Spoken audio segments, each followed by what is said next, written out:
रात के 11 बज चुके थे। श्रीनाथ जी को बहुत नींद आ रही थी, पर पत्नी थी कि अभी तक बेटे तरुण के कमरे से निकलकर नहीं आई थी।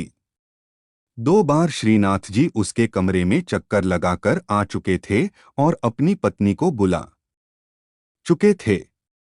आखिर बहू नव्या को रसोई में जाते देखकर उठ गए और तरुण के कमरे में जाकर बोले, अरे भाग्यवान, कब तक तरुण के कमरे में ही बैठी रहोगी?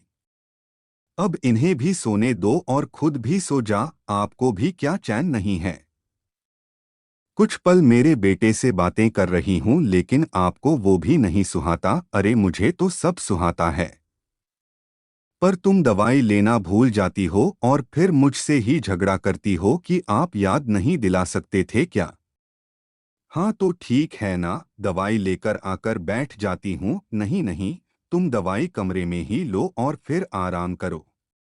डॉक्टर ने दवा लेने के बाद आराम करने के लिए कहा है, लेकिन कब?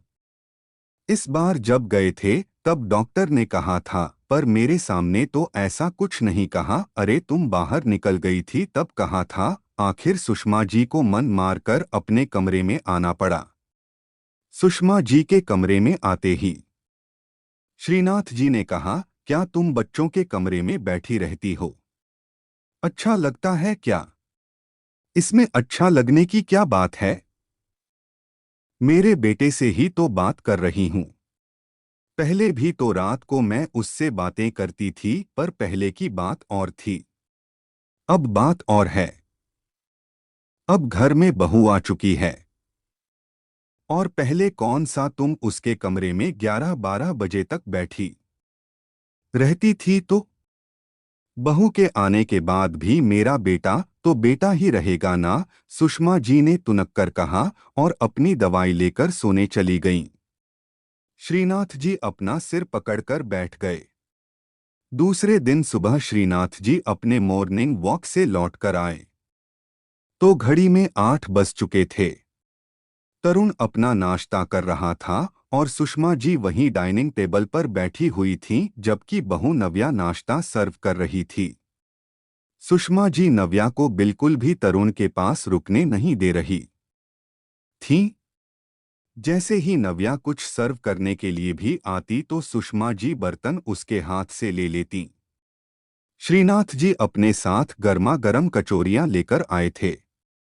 उसे नव्या को देकर बोले, ले बहू, तरुण को भी परोस दे। नव्या कचौरियां लेकर तरुण की तरफ बढ़ ही रही थी कि सुषमा जी ने उसके हाथ से कचौरियां भी ले ली और उससे कहा, जा बहू, तू तरुण का टिफिन पैक कर दे, मैं ही कचौरियां परोस दूंगी। हे भगवान, इस औरत को कब समझ आएगा? यही बात सोचते हुए श्रीनाथ जी वहीं सोफे पर बैठ गए और सुषमा जी के तमाशे देखने लगे।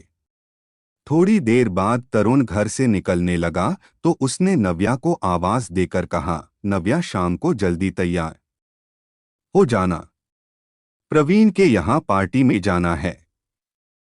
मेरे सारे दोस्त आ रहे हैं। इससे पहले कि नव्या कुछ कहती सुषमा जी बोली, अरे फिक्र मत कर बेटा, हम लोग टाइम से तैयार हो जाएंगे, तू जा। सुषमा जी की बात सुनकर तरुण एक पल के लिए रुक गया।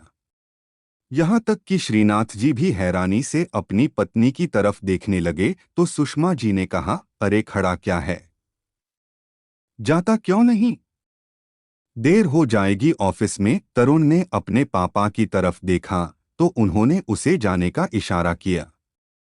अपने पापा का आश्वासन पाते हैं वो वहां से रवाना हो गया। वहीं नव्या भी रसोई में चली गई।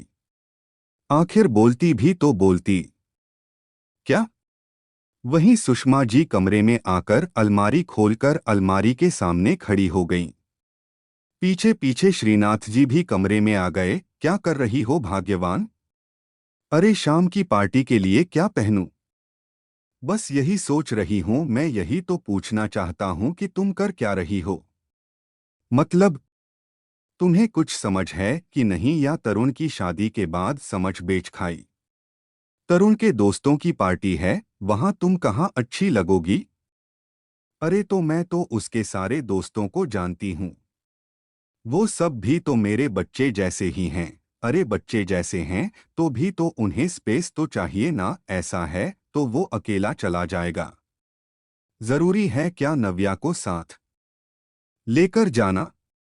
नव्या तो उसके सारे दोस्तों को भी ठीक से जानती भी नहीं, अरे नहीं जानती तो जान जाएगी। वो दोनों पति पत्नी हैं।